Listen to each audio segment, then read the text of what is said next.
Good afternoon, everyone. Thanks for joining us for this panel discussion on imagining a fairer streaming economy for musicians and listeners. A warm welcome to everyone joining us online as well. It's great to have you. This event is part of the UK's annual Festival of Social Science, funded by the Economic and Social Research Council, and it is organised in partnership with Low4 Studio, where we're sat at the moment, the University of Salford, and the Music and Online Cultures Research Network. So it's thanks to these various partners that we're able to come together for this conversation today. I'm Perevedentseva. I'm a lecturer in musicology at the University of Salford, and I'll be chairing this panel. And in a moment, I'll also introduce our guests, who I'm very excited to have with me here. But first, I'll provide a bit of context around this topic. So one of the themes for this year's Festival of Social Science is Our Prosperous Lives.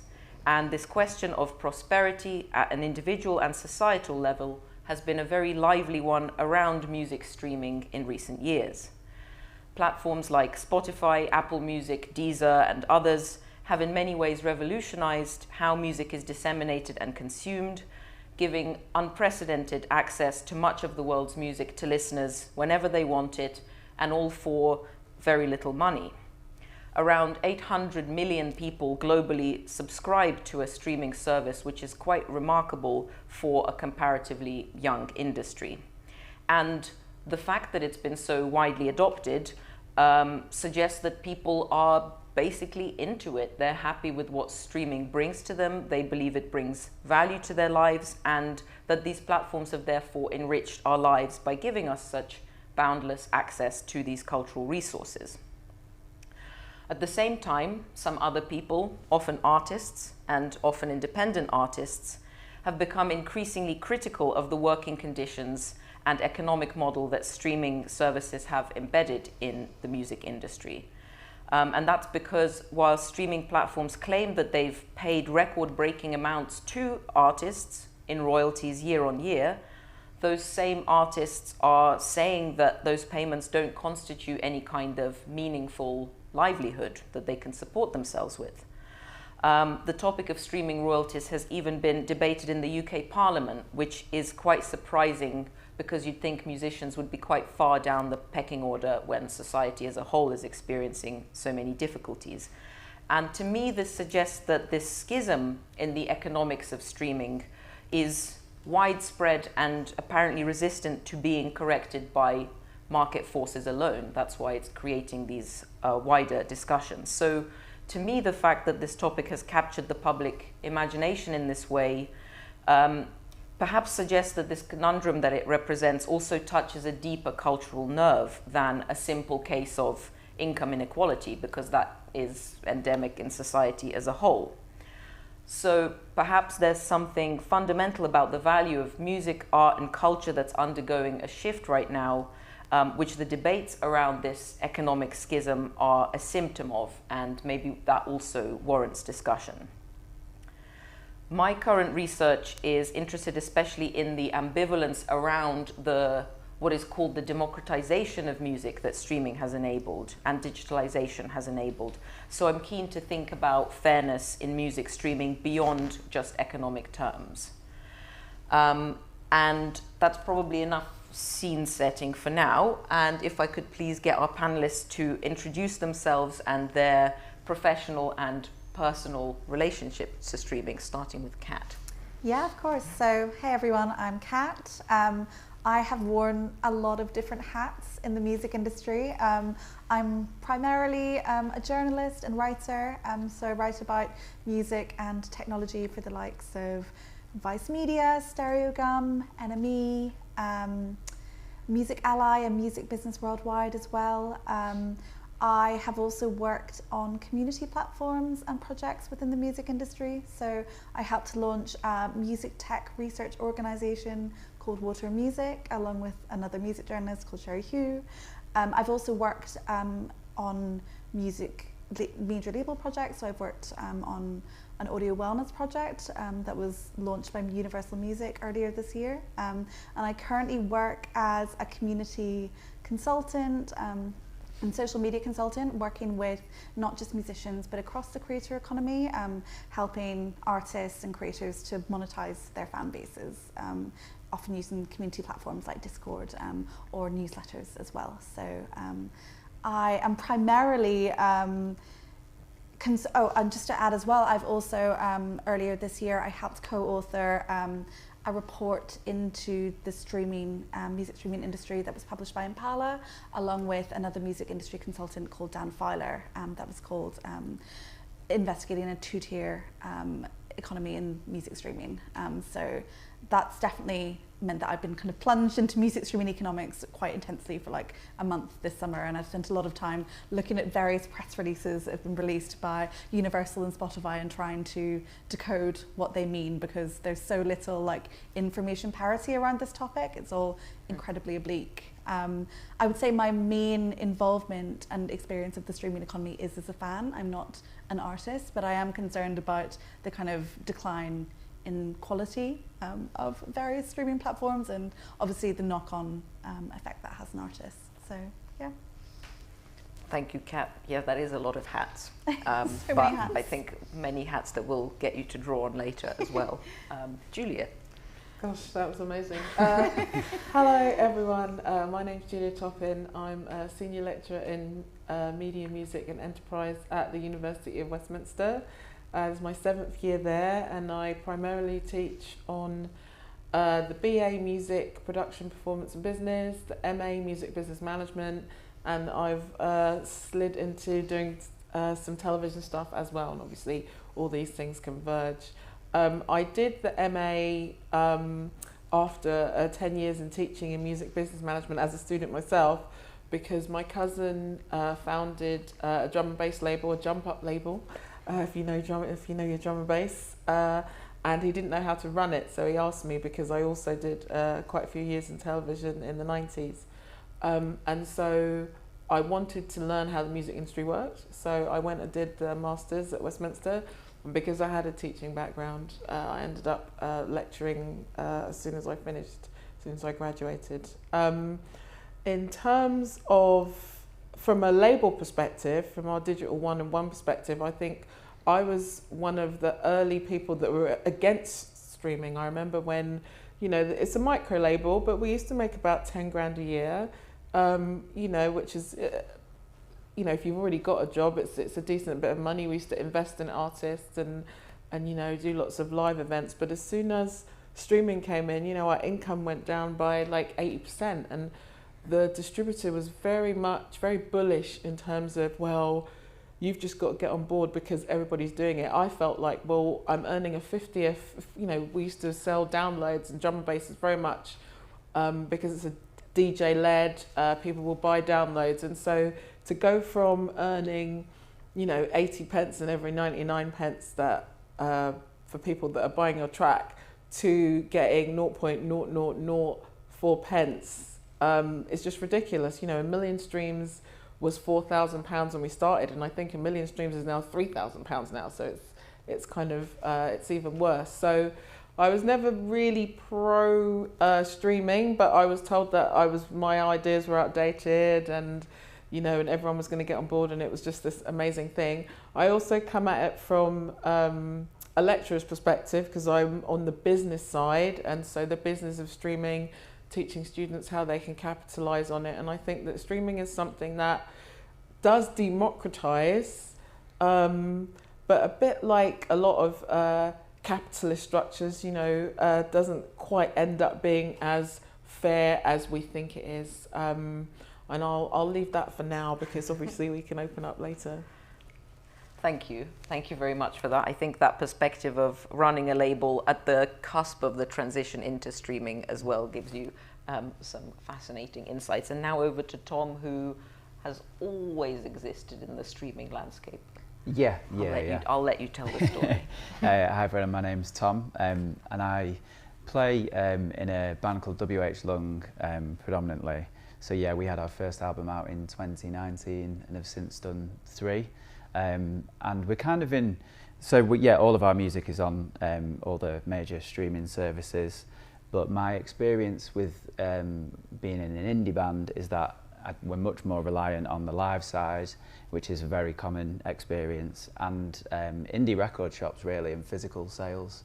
And then I also have my own project under my own name, which is more in the kind of electronic world, and I guess more like the underground side of that. So I work with labels like Upstream music, and I've had a release on DFA earlier this year as well.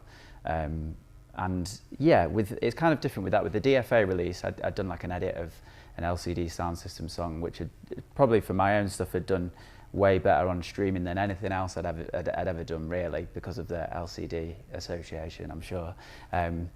But yeah, with the releases on Upstream and smaller labels, it is more underground and maybe aimed towards DJs and dancers. And some people, if you're really into it, will listen to like 8-minute chuggers, as you described before, at home. But I don't know, it's a different kind of thing, I suppose. And then outside of that, I play as a live musician with Julie Byrne, an American artist, and then an artist from New Zealand who now lives in Manchester called Nadia Reid. And then I work as a sound designer and composer as well. So I'm coming at it from very much an artist perspective, and I do a lot of different things to kind of make a living as a musician, basically.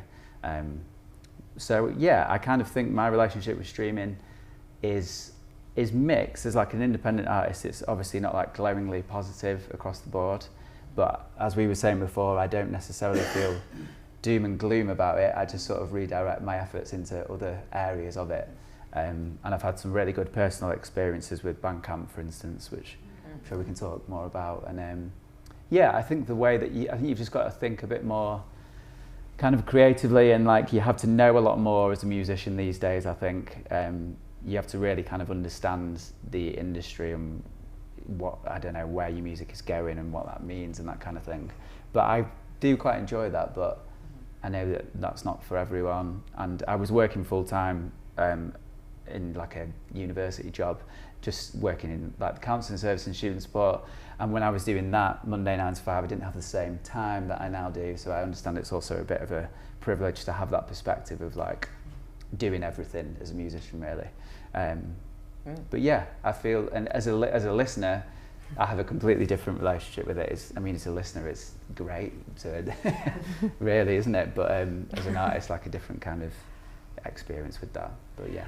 Yeah, that's the rub, isn't it? That tension between being an artist and someone that relies on it versus being a listener. And I'd really like us to probe that a bit more later. But also, like Kat, very many hats being worn at the same time. And that is a challenge for, it's a quite new challenge, but it's common across, I guess, the whole creative sector. Okay, last but very much not least, Raquel, tell us about yourself. Thanks Marianne, thanks Low4 Studio. My name is Raquel. I am a research fellow in a project called Upstream in the University of Leeds. And my research deals with critical analysis of algorithmic and music streaming platform governance mainly. My latest publication is called Inequity by Design. So I deal with how the platforms are designed and how that influences the way we consume music. It has come out yesterday in a book called Music Streaming Around the World, and it's free download, so everybody can read it. Congratulations. And before I was in academia, in a previous life, I also wore a few hats in the music industry. I mainly work in production for live touring and festivals. I did a little bit of work in record labels and helping with PR and distributing materials for musicians and so on, mainly folk music and world music artists, electronic music and dance music a little bit.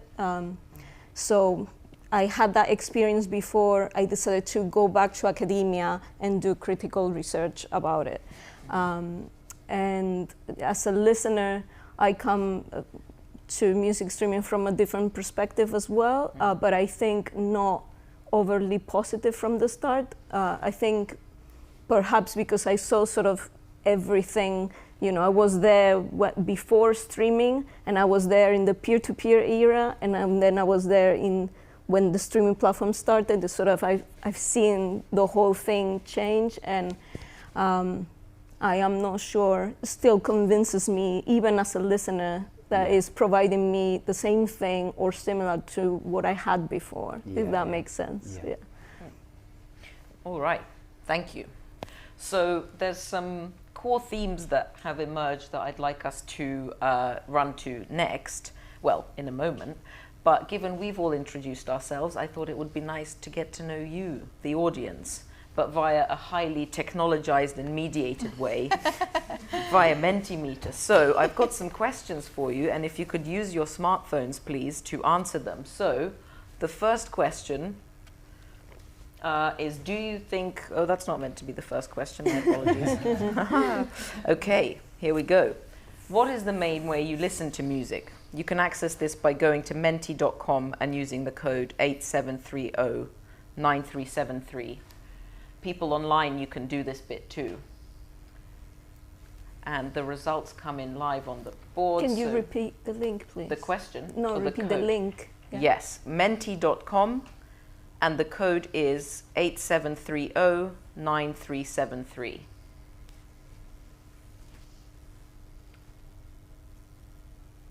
What was the last bit again? 87309373. You're very welcome. So, some people, 5 people are saying streaming or more is the main way that they listen to music. One person, must be a Luddite, says live is the main way they listen to music. Don't worry. Physical media, okay, we've got some analog enthusiasts in the room as well. Okay, yeah. And no one is a fan of radio. Interesting. Okay, well, I mean, this is broadly in line with our expectations, isn't it? Streaming is the main way that people consume music nowadays. It's just so damn convenient. Shall we move on to the next question? So, which streaming platform do you use most often?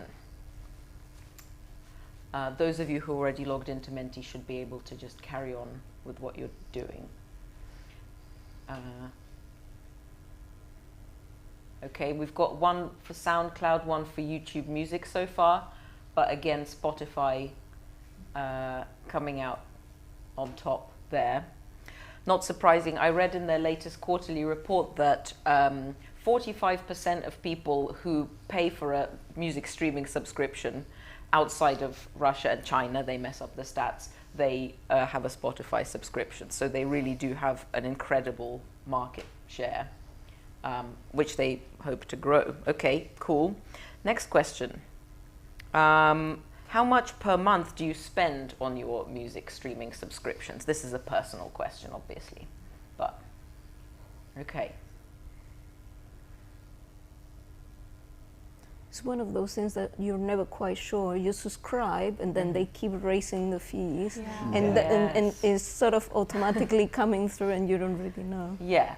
So I think at the moment, I mean, students get discounts where it can be under £10, but for most now it's between 10 and 15 or so.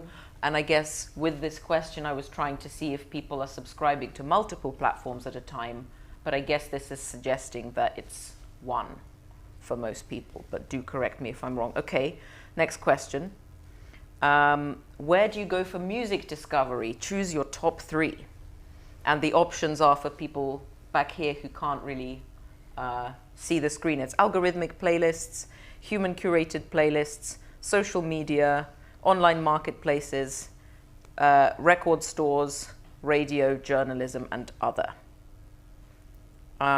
So, oh, a real mixed bag here. Some people go to record stores. God bless you. Well done. And social media is a big one. Radio is a big one. Okay. So you don't listen to radio primarily, and yet that's where you go for your music recommendations. I'm getting dirty data here. That's inconsistent, everyone. But still interesting. Okay. Next. How much per month do you spend on music releases, if anything, and whether that's a physical or a digital file?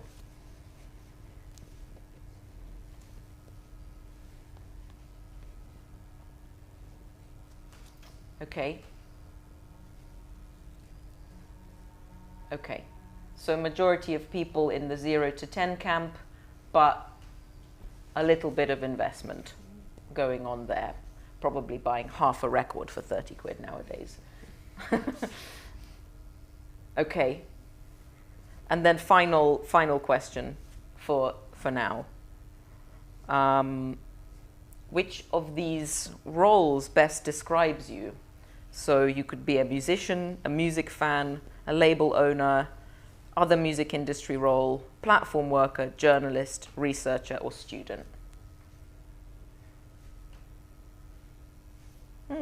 Okay, we've got some musicians and some fans, quite a few people that have other industry roles, and quite a number of students who don't consider themselves fans primarily. That's interesting. That was probably a trick question. Okay, well, that's good to know. Thanks, everyone, for sharing your data. Okay, so in terms of where we go next, I mean, let's talk about the money side of things, because you mentioned such a sharp drop in income when your label started using streaming. Kat, you've talked about how you're encouraging people to monetize their fans, and you have thoughts on that as well. So, Kat, would you like to say what you do to monetize those relationships, and like what are the dynamics there? How willing are fans to be monetized? Yeah, of course. So just to say, it isn't I mean, monetization is obviously great, and it seems like it's something artists need more and more of, especially as you know, streaming economics get more and more kind of punishing, and also as I speak to lots of artists who get less and less support from their labels as well, in terms of fan engagement and marketing. But it isn't just about monetization, it's also about owning their fan data and having a source of fan data that's transportable. I think a real issue with Spotify and lots of streaming platforms is that the data they give you is so limited, and it's trapped within that platform. You kind of can't really get it out, and you can't easily communicate with those fans outside of the Spotify platform, which, you know, kind of begs the question, like, are they really fans, or are they more of like an audience, you know? But yeah, essentially I work with artists to explore monetization outside of the usually quite paltry sums they get from streaming. My recommendations vary based on the fan base, but I've worked on projects with monetized Discord servers with artists, monetized newsletters. I've also worked on merch strategy as well, and worked on merch and superfan strategy, so coming up with a dedicated merch strategy for superfans. Merch is huge, and I think it's really underestimated by a lot of the music industry. I hosted a panel in London last year that was about music merch with a resident advisor, and we had a founder of a boutique merch company who said that most of her artists, and she works with some incredible artists like Sampha, favouring, they make around 70% of their income from merch. Wow. So I think that, yeah, I think that most artists, I mean, you're obviously an artist, so you can speak to this, but most artists make the bulk of their income outside of platforms like Spotify. Yeah, definitely. Yeah. Yeah, so you mentioned already that the majority of your stuff comes from outside, from physical releases and so on. But do we think we're treating physical releases almost as merch now? Maybe, yeah. Isn't it like? But yeah, it's almost just like a different. I don't know. I see with WH Lung, I see like our music just sort of, with Spotify for it, like it's just kind of there, and like. It doesn't, I never sort of consider it, in terms of like income, I don't consider it enough to sort of really follow. I'd be lying if I didn't look at like the listener figures when we have like a new release come out or something. But then that's always really interesting, because you might be added to these editorial playlists, which is great, and your monthly listeners are higher, but the minute then you're not, they fall down again. And it's kind of like, I'm sure you do gain some fans from that, but you're throwing out a big net and probably not getting a huge of people on board. So I don't know. I think like live certainly, but just sort of, the physical side, and like we've always been really lucky in being supported by like the indie record stores, and I think that's helped us far more than streaming. Definitely I would say. I think even like the live shows that we did don't really, but like you'd look at our streaming figures and would maybe be quite surprised with some of the, I sound like I'm bragging now, but I'm not, it's just to illustrate a point, but like we get, I think like an average now, like somewhere around like 40,000 or something. Okay. Which isn't really that many compared to like a lot of our peers. It is for some, but like with the 3 albums in and the sort of tours and festival slots we're doing, but then we'll do like New Century Hall in Manchester, which I think is like a 1,200 cap and stuff. So it doesn't really add up. So I've just seen them as kind of, for that project, it's kind of like, doesn't feel too significant for me, like to follow what the streaming habits are. But that's not to say that I'm not like very grateful for the people who come to the shows who have heard us on these playlists and stuff like that. It's just, I don't know, it's kind of just a different thing. I think we try and do like a one size fits all, but streaming doesn't necessarily have to be important to some artists either, I don't think. Right. Yeah, I mean, that's certainly what I heard from people I've interviewed in my own research. It's very much a kind of an aside for them. And yet, for fans, it seems like that's the place to go almost. I mean, again, from the data that you supplied, you also go to lots of other places for discovery and whatnot. But I guess the narrative around streaming is often that it's like just really taken over and displaced so much musical activity, but it hasn't. It's just existing alongside it. Yeah, maybe. I think it has changed. It like obviously like the physical sales and stuff will have like dipped massively, like with, but it's almost just seeing it as like a different. I kind of don't see us always existing or me existing in like the same industry that you will read about when it's referring to artists on major labels. Right. It's within the same, it's obviously still within music and it is within the wider industry, the same thing, but it's kind of really not in a way. Like I feel like ours is just, or my experience is much more, relationships with the shops and sort of venues and festivals like Green Man and End of the Road, which are, I don't know, all part of our world and we've been involved with like early on in our kind of progression as a band. I sort of see that as its own sort of like little micro industry. Does that reflect your experiences as well, working with the label, that it's kind of, it's those relationships and building that stuff up that is really what counts and the streaming is? Yeah, I think it's very difficult. I mean, we don't make lots of money on streaming now, but what was interesting is that one of the tracks that we did somehow managed to slip into, it was a fan-based playlist actually, and that one track fed us for like 8 years, you know, because it got into the algorithm, right? It got on somebody's playlist, and then every month it was just that steady income. So it made me see, oh, okay, if you crack it, then this is what happens, right? Yeah. But then the other issue is that most of people's streams, they come from like the big playlists, right? So there's a whole sort of framework that goes from, you know, New Music Friday and Rap Caviar and all that kind of stuff. And most of those playlists are all controlled by the major labels. They have like these little mini, like Topsify, I'm sure Raquel knows all about this as well, like, you know, Warner, Universal, Sony, they all have this little mini streaming brands, and they all kind of lean on each other and put each other's tracks into these playlists. And so a large amount of the ecosystem is controlled and dominated by the major labels. So it's incredibly hard for an independent artist to crack through all of that, which is why, you know, they need merch and they need live and they need that whole system around it, and then also their data, which is key. Yeah. So again, going back to, I mean, we're kind of approaching the title of that report that you co-wrote, this emergence of a two-tier streaming market. And would you say the two tiers are like to do with majors and independents? Is that the... Yeah, absolutely. So just to give you some background in the report, it essentially looked at a number of, I would say, worrying developments that have happened in the streaming ecosystem over the last 12 months.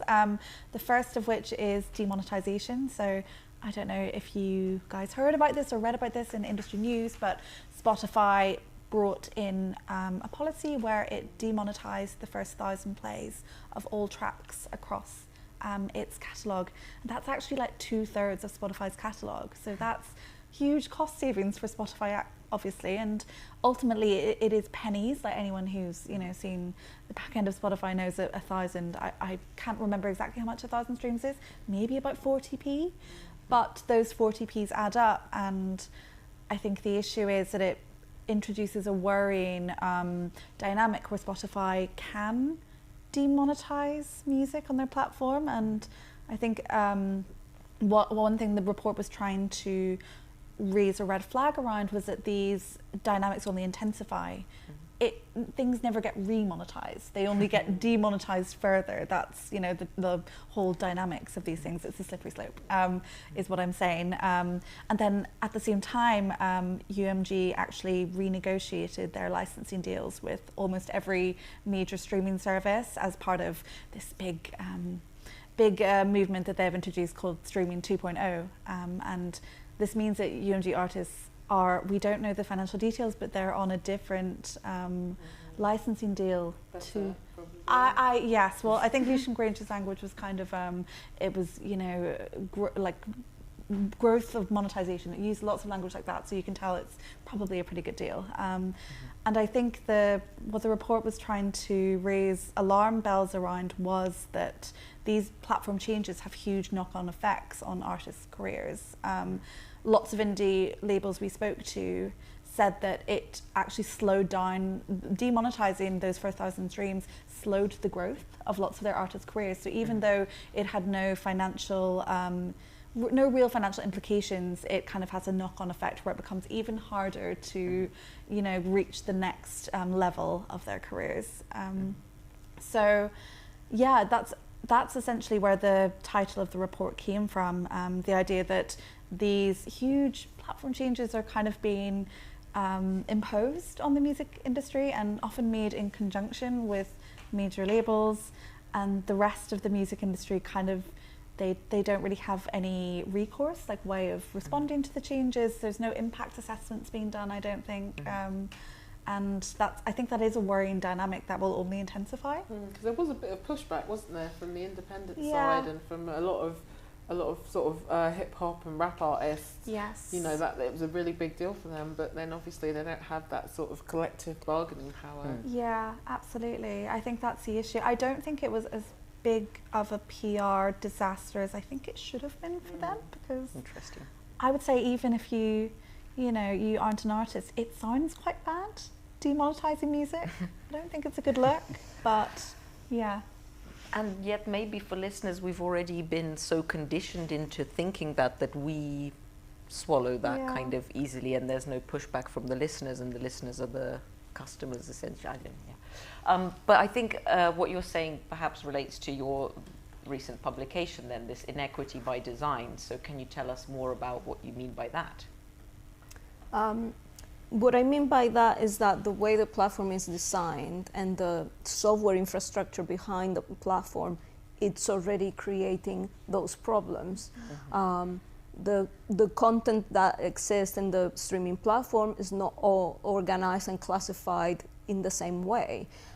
So just for example, the number of tags that your music will have and the way the music is editorialized by the platform will influence how many people it reaches, what audience is targeting, whether it is prominently displayed in the interface or not, and so on. So the platform is designed in a way that already benefits certain people over others, and you can imagine who benefits from that. It's artists from the global north, it's white artists, it's sort of mainstream pop, rock artists, and the other collectives and the other genres get sort of relegated to like a second tier.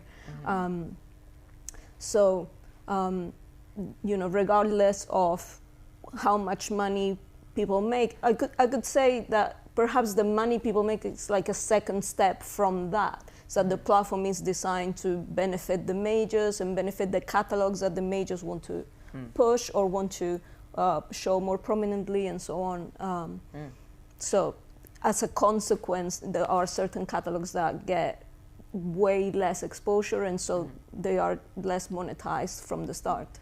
I had a friend who was at a medium-sized indie, and this was about a year ago, I think, and he was like, God, they were getting all these streams. All of a sudden, there was this massive uptick in the amount of streams that they were getting, and they couldn't understand why.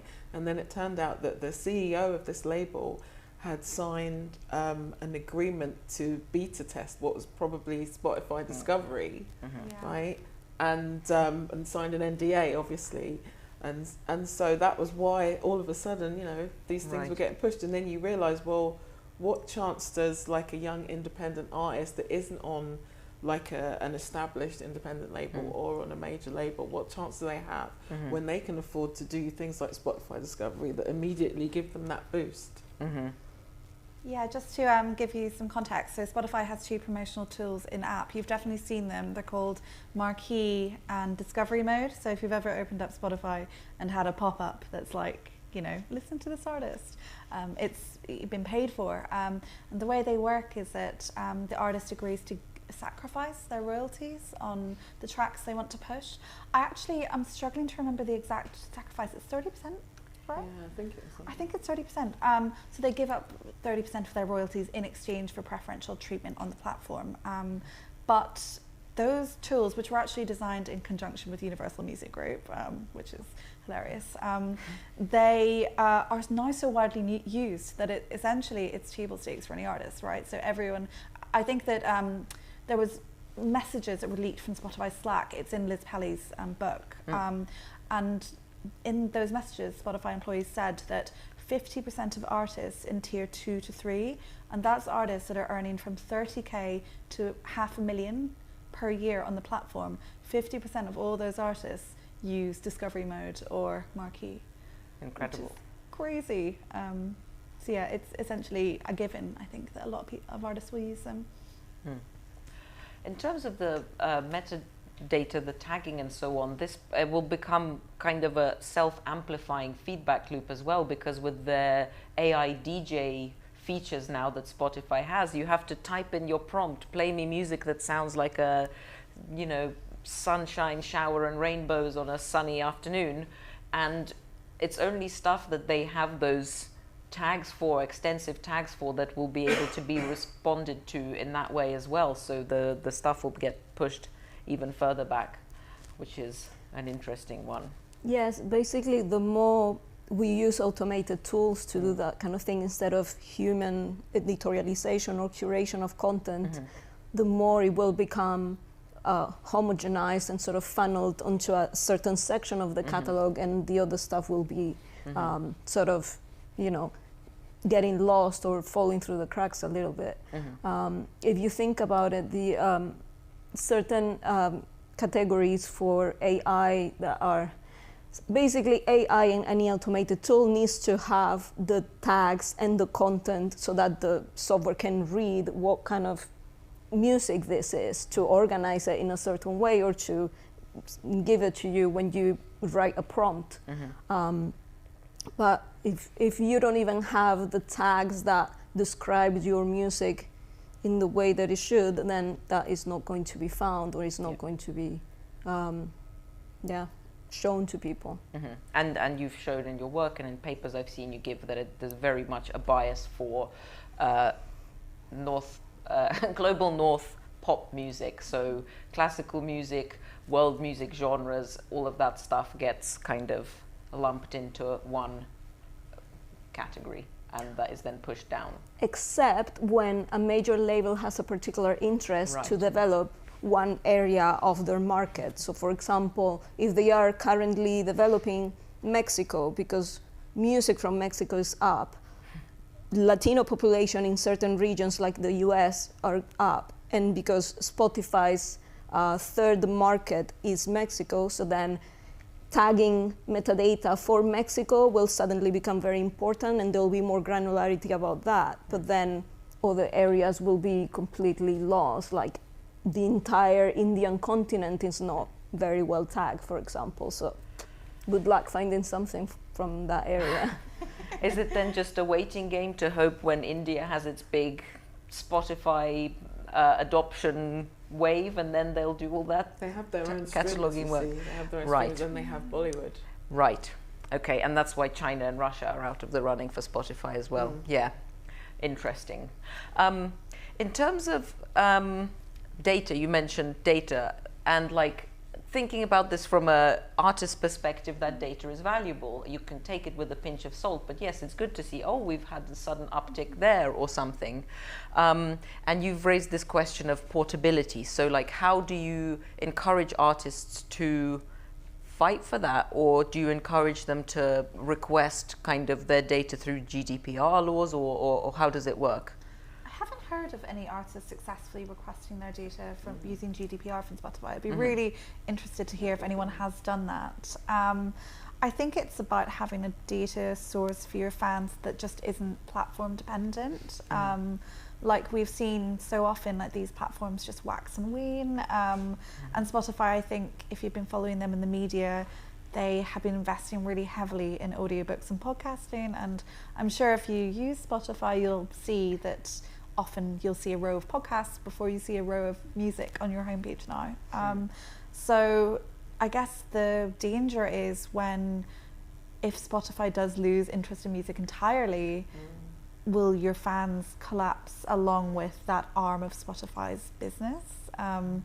So it's really about trying to make your fans accessible somewhere that isn't mediated by a platform. I think email is really unsexy, but I think it's really important. It is the way, yeah. It is the way. Platforms like Bandcamp are just amazing for that, because they do give you your email list, and you do have a facility where you can email them every month and work out their releases and stuff like that. And you can get data from your distributor. Like we get like this massive spreadsheet, but it's got like thousands and thousands and thousands of lines in it. And really you need to be an analyst to be able to break all that data down and to have the power to do something with it. Right. Yeah, this is the big advantage. So you've spoken about wearing many hats. You have to prepare your students to be wearing all these hats. So what kind of, have you had to develop some sort of data analytics skills to be able to work with stuff? And what do you do with an email list? How do you figure out how to then spam people kindly? How do you do that? Well, I think the sort of best experience I've had with what we're talking about is definitely with Bandcamp, and like one particular example which all kind of came from like the NTS chat and the like Flow's breakfast show and stuff, and that was kind of people that I could just see people like in one morning going from the NTS chat to my Bandcamp. And then, like it shows you like the pictures, doesn't it, of who supported a release. Right. And it just kept going up and up and up. And it just, that whole week I was kind of like, oh, this is great. But it just showed me the power of like those kind of communities like NTS. Even in comparison to maybe like things like Six Music nowadays and stuff, arguably, for certain genres. But yeah, I think, like you were saying, Julia, even when you then publish a new release on Bandcamp, all of your supporters and followers will immediately get an email that's there, and they're kind of just, I don't know, it feels way more, you just have a sort of more in-depth understanding of who will, I don't know, who kind of likes what and that kind of thing. Right. But then, yeah, we've kind of like, I guess email, like mailing lists. I guess Substack's become quite a popular one in the past sort of 5 years or so. And that's what, I really like that as a fan as well. There's a few that I subscribe to that I will read on a monthly or however often they do it basis. And I think it's, I don't know, there is just so much kind of noise now, isn't there? Even from like a fan's perspective, you miss a lot of stuff really.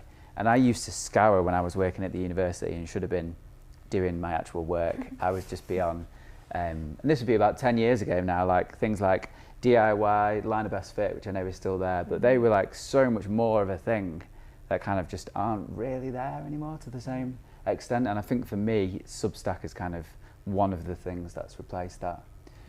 But yeah, as you say, with like Spotify, like the data that Spotify hold, but then also with like Meta and Instagram and people like James Blake has like been quite public about not being able to reach a huge portion of his followers on Instagram. I think it's a massively important thing. To sort of know who your fans are as much as possible. And I think that's something that, like, I've still not fully got my head around, like Nina Protocol, but that seems to be something that they are really pushing for. But Can I say something?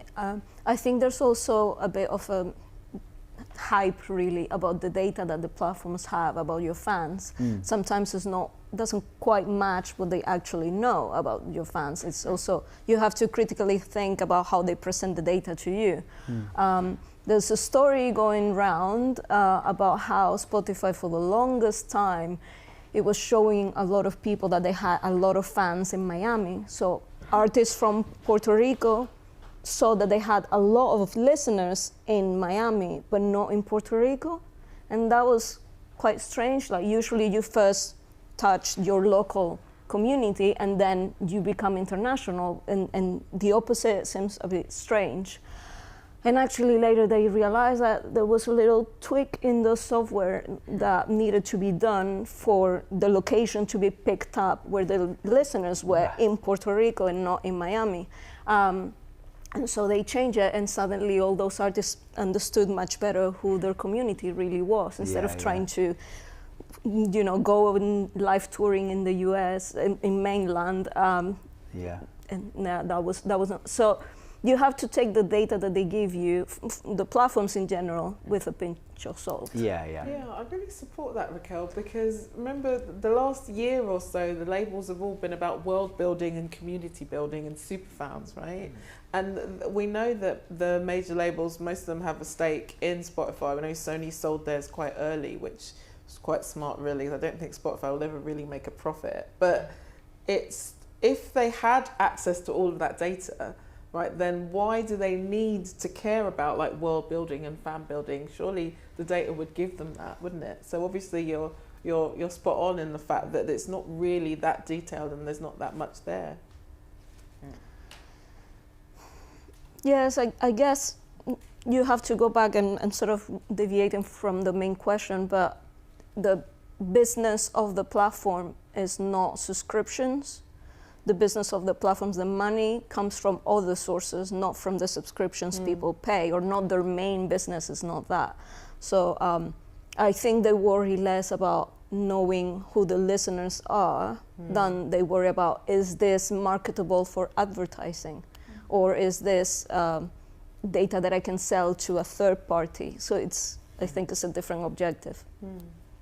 But for that, in order to sell that data to advertisers, they need to, they need to know a hell of a lot about you. It's just not the sort of stuff that makes you a super fan. It's other stuff, I guess, right? So that they can target advertising for you. Yes, but I think it's, say, as an example, they are more interested in knowing if you like to listen to chill music in the evening and less whether you are a fan of this particular artist. Yeah, exactly.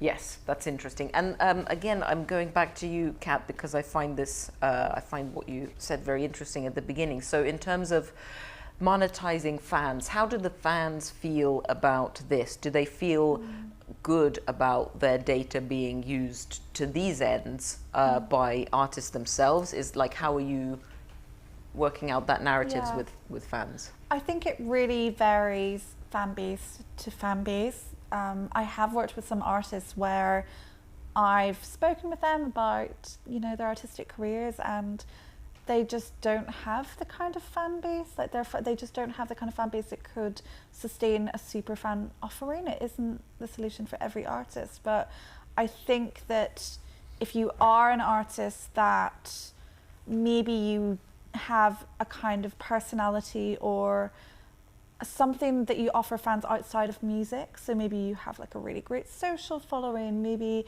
you're also a really great writer as well as being a really good musician.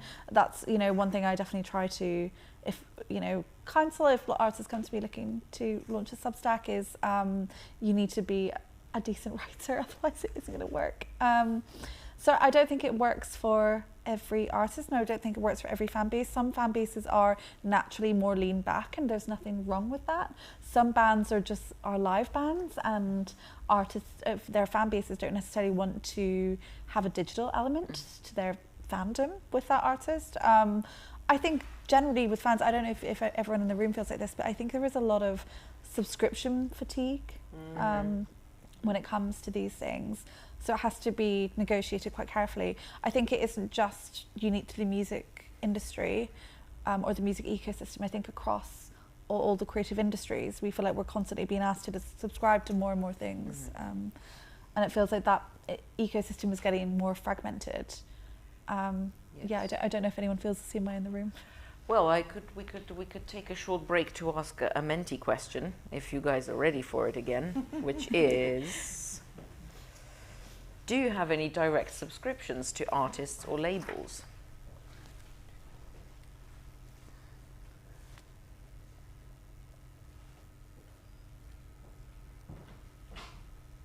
I have no idea why I chose that breakdown in terms of the numbers, but you know. Okay, no one has 5+ subscriptions. I would love to speak to someone who has 5+ subscriptions because they would be like my ideal focus group. Like, tell me everything.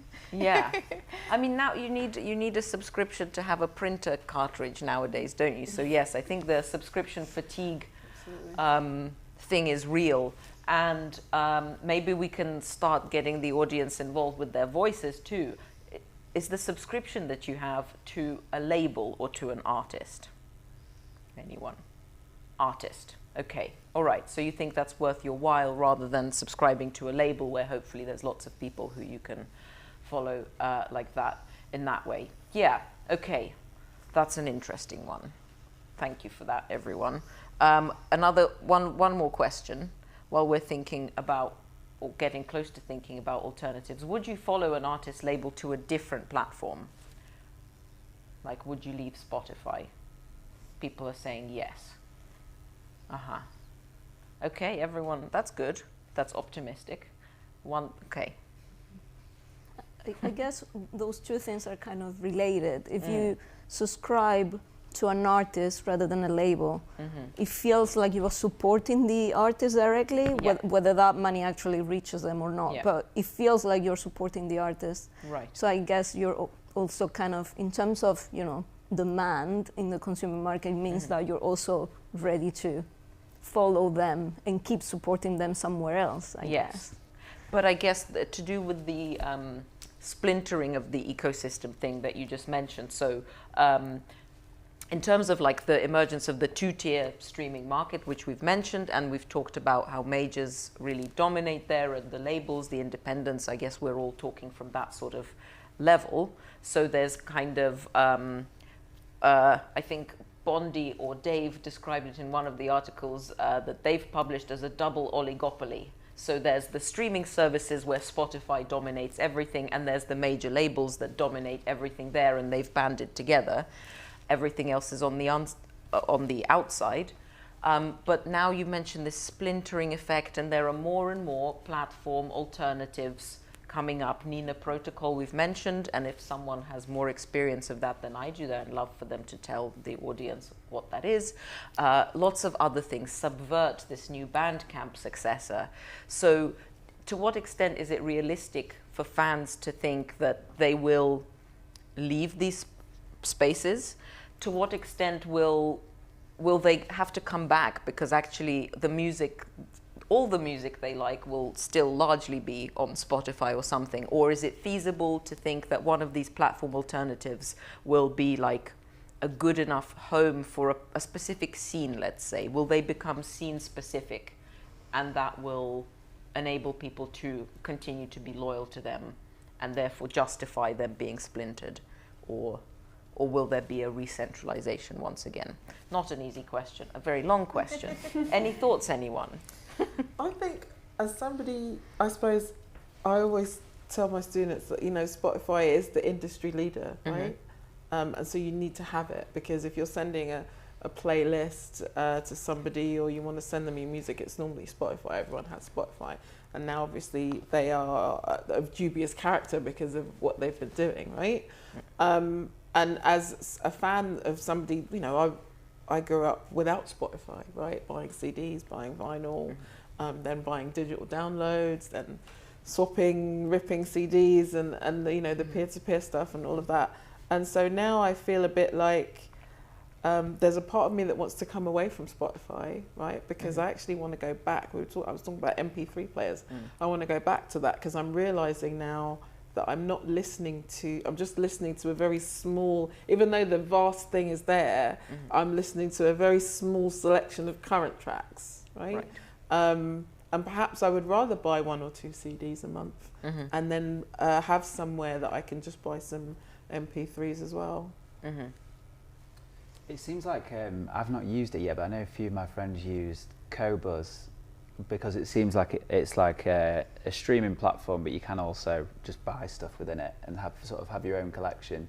Because I've always struggled with that as like a listener, and then with the more like electronic side and like DJing tracks that I need to buy as well.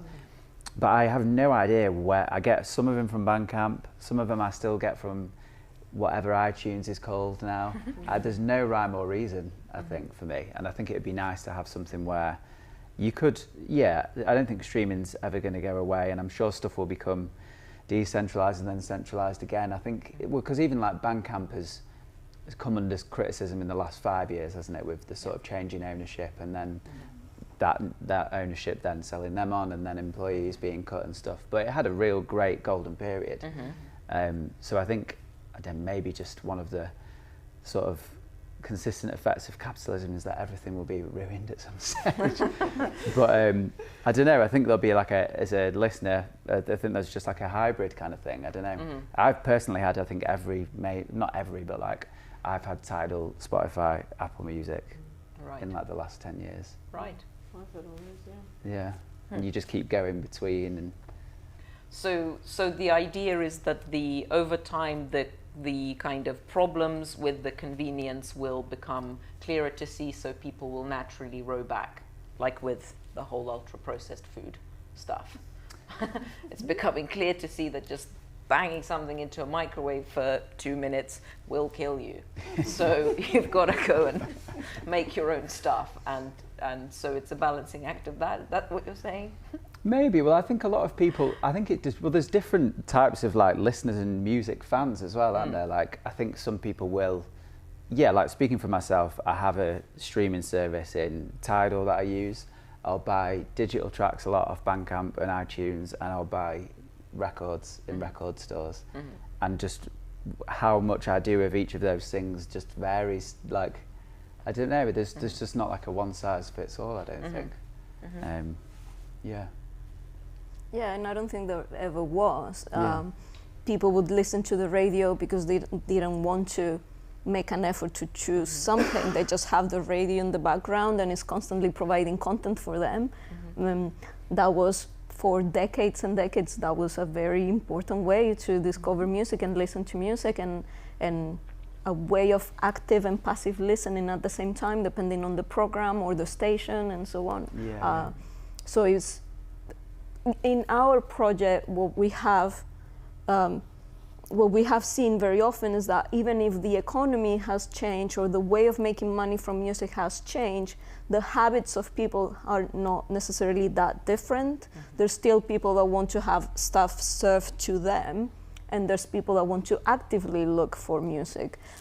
So any alternative platform would have to try to target both of those groups at least. And it's such a big question, like what kind of platform are we looking for? Are we looking for a replacement of Spotify? Are we looking for a replacement of Bandcamp or a Patreon kind of thing?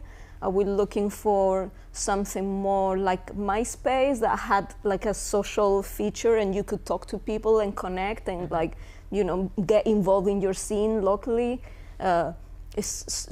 Those are completely different ways of understanding how we listen or how we access music. Or even, do we want something like the BBC or the British Library to become public providers and overseers of how the content is served to us, and then it becomes a public service, and then it's not for profit, it's completely different. It's not a conversation about how we pay those services, or maybe we could, it'll be a license. There's so many different ways of approaching this. Yeah, I think the public service model and the questions around that at the moment are super interesting, because then presumably a public service broadcaster would have a duty to counter that kind of bias in terms of metadata that you've spoken about, counter algorithmic bias, and kind of showcase different sections of society equally, and so on. So that's an interesting model. But then would that work for music listeners? Is that what they want? Is that what they want to feel their music discovery is, coming from public broadcasting? I think there'd be, I don't know, it would turn subcultural studies on its head. And yeah, that's an interesting one. And I think what you were saying there raises this kind of idea that even this question, this premise, like a fairer streaming economy, it's kind of stupid in a way. This is stupid. No, but it's because it homogenizes this thing. It homogenizes music culture and how people interact with it, to say, well, there must be one solution for this one thing, which there really isn't, depending on who you ask and depending at which time of day. They might be really anti-Spotify during the daytime, but when they need their snoozy chill playlist in the evening time, they're very pro. So it's difficult to answer these questions. I think as a music fan, it's really interesting, because I would pay more for Spotify, right? But I think because I love music and I love to collect music and I want to buy music, and so for me it would be worth, I don't know, £50 a month, £30 a month, right? But then for a lot of people that aren't sort of, that are listening in that lean back way, or to like mood playlists or workout playlists, then perhaps for them, you know, it would not be worth it. But I think, you know, those arguments about the exchange value of music and the fact that it's, you know, it's already been communicated and it is already the dominant idea that the music is worth this amount of money. It's that adage with the internet, like if you give the internet away for free, like all the newspaper websites did in the beginning, like, you know, you're not going to subscribe to them now, right? No. They're forcing you to subscribe now, but you know, nobody's doing it willingly. And it's the same thing. If Spotify had started on a higher level, then people would probably just be used to that level and it would be okay. But obviously they wanted to take over the whole market, and so they've come in kind of cheap and sold the artist short. Yeah. But it's also because, again, a one-size-fits-all approach doesn't work. In some countries, people would be ready to pay more, and in some countries, that would just tank streaming consumption. In some countries, most people don't have a subscription. They use the streaming platforms, but they don't subscribe. They just use the free version. And they don't mind. Yes, they'll listen to advertising and continue to use the freemium, whatever, because what they want is a substitute for what they had before, which was also free at the point of access. So it depends on where are we talking about. Are we talking about just the UK? Are we talking about countries in the global south? Are we talking about... You're reminding me, I was in Nigeria, luckily, this summer for a music conference, and they were complaining. It was basically to try and help with the infrastructure, because obviously, like Latin America that you mentioned earlier, Raquel, like Africa is an area that the major labels are very interested in getting their infrastructure in so that they can extract, basically, really. And so a lot of artists from Nigeria, they don't sign with Nigerian labels, they sign with the UK labels, because the Spotify rates are so much lower for an artist that they're not interested in being signed there when they can get, you know, 5 times the rate, you know, being in the UK or US. So there is, you know, that's a big problem as well.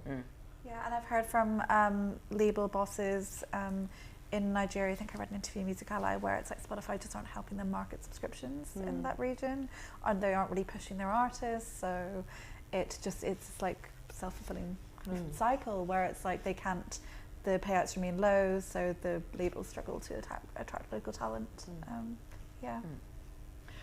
We're kind of we've been talking for a long time, and so I was gonna maybe throw out the last question that I had for you. Maybe that's harsh, but so that we can then also hear from our audience. So we haven't really spoken about.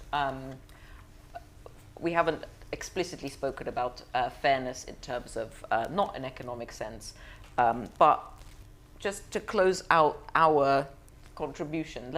What's one thing that can be done to make the system fairer, whatever that means to you? Who would like to go first? Not all at once, please. I'm trying to think. I'm just trying to think of not in an economic sense. Okay. Do you mean, or any? Any sense. Does anything, whatever. I think the playlisting is an issue. I mean, in an ideal world, then, in an optimist world, it would be really great if the idea that Spotify sell, where they're like, oh, if you get Spotify for artists and you tell us all the things that you're going to do, like, you know, you might do a gig here and you're selling some merch, and, you know, if you're honest with us, then we'll think about putting you on a playlist, because that's the kind of, I call it a myth, that's the myth that they sell, right? That you can like submit your release and they'll consider you for being put on a playlist when really you have about this much chance. So if that was actually really fair, that would be super cool. Okay, thank you. Very nice suggestion. I think mine is related to your point, but I think this might sound a bit wishy-washy, but I would love it if there was more communication and collaboration between DSPs, so streaming services, and segments of the music industry that aren't the majors. I think it'd be incredible if the music industry could work towards those huge platform changes being made in consultation with independent musicians, with other types of labels that aren't majors. I think that would be incredible. And I also think more portable data, I've mentioned it like a bunch of times, but data that people can take outside of streaming platforms and their fan data would be really useful for artists, I think. Thank you. Well, I guess the really obvious one is just higher pays per stream and sort of like legislation coming in to kind of ensure that that's the case. Yeah.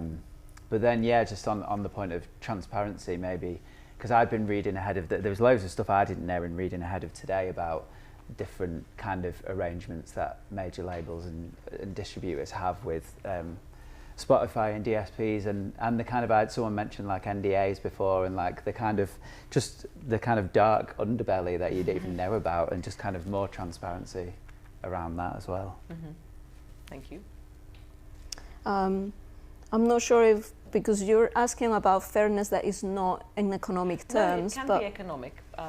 It could also not be. But I thought that different ownership models it's also about money, yes, but it's a fair way of building streaming platforms instead of having everything owned by big private corporations.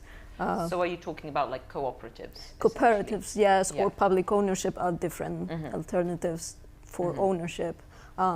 If we are not talking about money, I think it's always the same discussion. What is a fairer economy for musicians is whatever is a fairer economy for everyone else as well. So what we were talking about before, like having stable income and not having to put everything on having a job that pays money, and that's for musicians and for everyone else, really. Yeah, but properly utopian line to leave us on. That's beautiful. Thank you. Okay, so can we now ask the audience in the room or audience online if you have any questions or thoughts for anyone based on anything we've been talking about? Or do you have any of your own blue sky thinking kind of ideas about what fairness in the streaming economy would look like to you?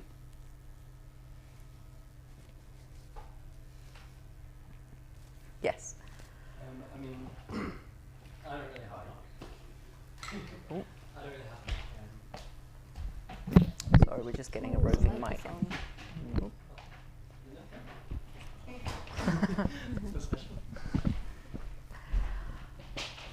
There we are. Hello. Is this working? I don't have like any music actually released, but I obviously really enjoy music, and I recently deleted like Spotify. I don't have any subscriptions or anything, so I suppose this question kind of goes more to you, like as a more performing artist, like would you rather have that fan that you know, maybe streams your stuff and follows you on social media, or would you rather have a fan that maybe has bought like your vinyl but like rips your MP3s or something? Like Yeah, definitely. I guess the question is like, you know, we talk about like a fairer streaming economy, but it just kind of seems like that's maybe impossible. I don't know. So I just wanted to know your thoughts. I think, yeah, it probably, yeah, every time prefer someone that came to share us and bought the records, without a doubt. And because it's kind of just really nice. You can see people who, from like my own experience, who've come to like the gigs from like the past 5 or 6 years now, and those are the fans that I sort of feel like I like know a bit more. Maybe not always on a personal level, but I don't know. It's a more sort of community feeling. But yeah, I think I definitely think we as a band and me as a solo artist as well have a much more kind of like not one-to-one interactions, but it's a sort of those more sort of in-person transactions are way more important to me, I think. That's not to say I don't appreciate people listening on DSPs, obviously, but I don't know, you can just really, where it is harder and harder to be a musician, and like I do just do music or sound related things, but it's not just because of like the music I release by any stretch of the imagination. It gives you like real kind of hope and faith in that the whole thing will carry on regardless of what the streaming models or circumstances are, because people will always want to just go to shows or go to watch DJs or buy records. So that's like the most just, I don't know, the sort of purest form of just enjoying music, I think, for me. Thank you. Do we have other thoughts or questions? Yes. Stretch.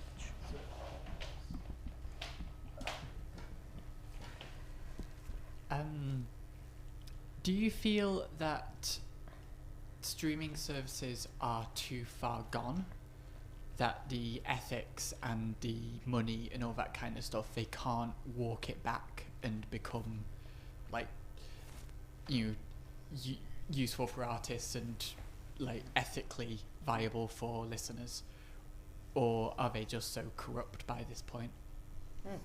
Do you have anyone in mind specifically to answer that, or does anyone does anyone on the panel have an answer to that? I think I feel like a bit that they've matured. I think a lot of people don't remember that, you know, Spotify has been around since about 2008, 2009, right? As a company, they're mature, right?